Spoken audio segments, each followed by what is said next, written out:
When you have been in a long-term narcissistic relationship, at some point, being the scapegoat, the truth teller, and years, sometimes decades of this type of abuse, you find yourself caught up in and amidst heavy betrayal, that of which shakens you to awaken. You take off those rose-colored glasses.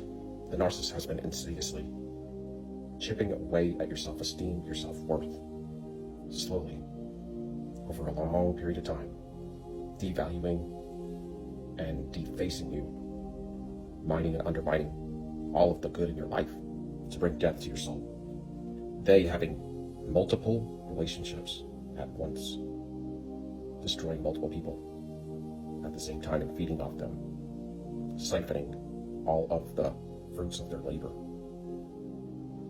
to build up their ego and their self-worth falsely by intimidation, verbal abuse, degrading and devaluing, devastating multiple sources at once.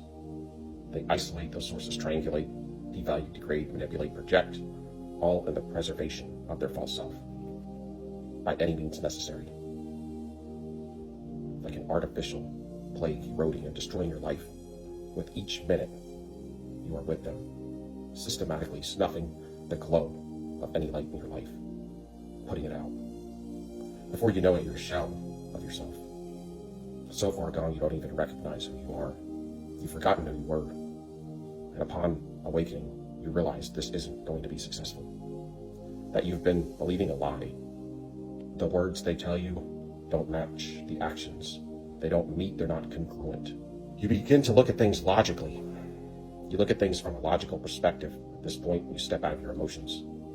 You're able to see the facade at this stage, in this point in your life, what they call a game. You know it's not a game. You know it's life, and your soul is at stake. Your whole life, you've wanted purpose and fulfillment, to see the fruits of your labor and not to have them squandered. And as you begin to look at things from a logical perspective, and you step out of your emotions and see the facade for what it is, begin to starve out the narcissist of their narcissistic supply. You see, in their early childhood, in dealing with immense feelings of shame, create this fantasy where they are perfect and a supreme being. They are untouchable and impenetrable. But you gotta understand, this is a facade. It's all built on lies. When the narcissist comes into your life, you are to place them at the center of your world. They position themselves as the center of your world. Slowly, as they break you down, they become the center of your world. Your life is to revolve around them, to supply them of all their needs, their wants, and their desires, to sacrifice yourself for the needs of them, for their insatiable needs, to feed their jealousy, their greed, and their idolatry, to serve them by any means necessary, to give them complete autonomy, to have an open door policy, to come and go as they see fit, with no accountability, to allow them to lie, to cheat, to steal, to project their negative actions onto you, and for you to accept and absorb it, to degrade you with false accusations, to allow them to be in a relationship with you but not of it, for you to accept their stonewalling, their dog whistling, their triangulation, derogatory opinions, and abusive words of what they tell you are, while they siphon your good fruit, your good fuel. Once they get you in their fantasy, they mold you, they condition you. But when you awaken from the spiritual slumber and realize who you are, only until then can you arise and take your rightful position. You start to grab and then snatch out what is yours. You start to become this awake now and are now aware of the sleeping giant you are and always have been. You authenticate yourself, redefine yourself, aware of your value. You wipe the scales off of your eyes, wipe the sleep out your eyes, and now see clearly who you are. All the people in your past were, for the most part, in your life to tie you down. It took a platoon of enemy soldiers to hold you down, to hold you from your true destiny, to back up, divert, destroy, knock down, and steer you off your true destiny. At this point in time, you start to stand up in your own power and authenticity, Unwavering, you go inside and heal, repairing and restoring the breach between you and God.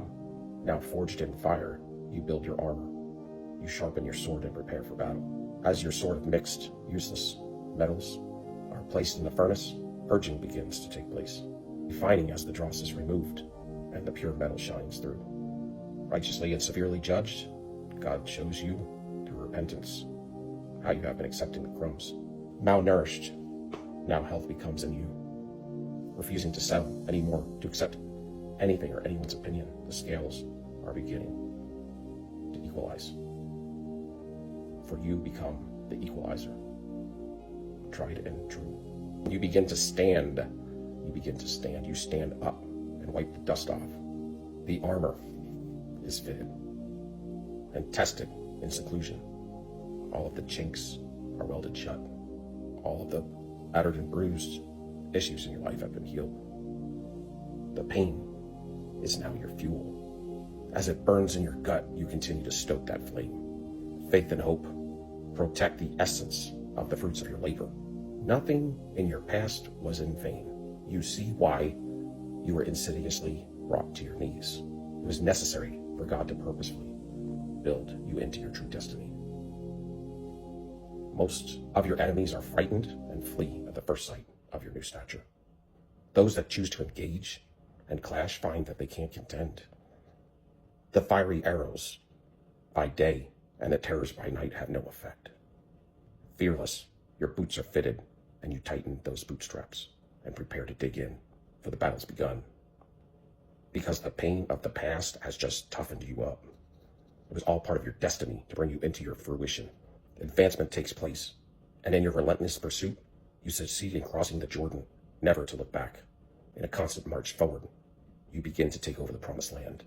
The giants are defeated, the strongholds fall, advancing deep into the enemy's territory. Hope and faith take over as you ask God to extend daylight. The forward march has taken place, and the time has come.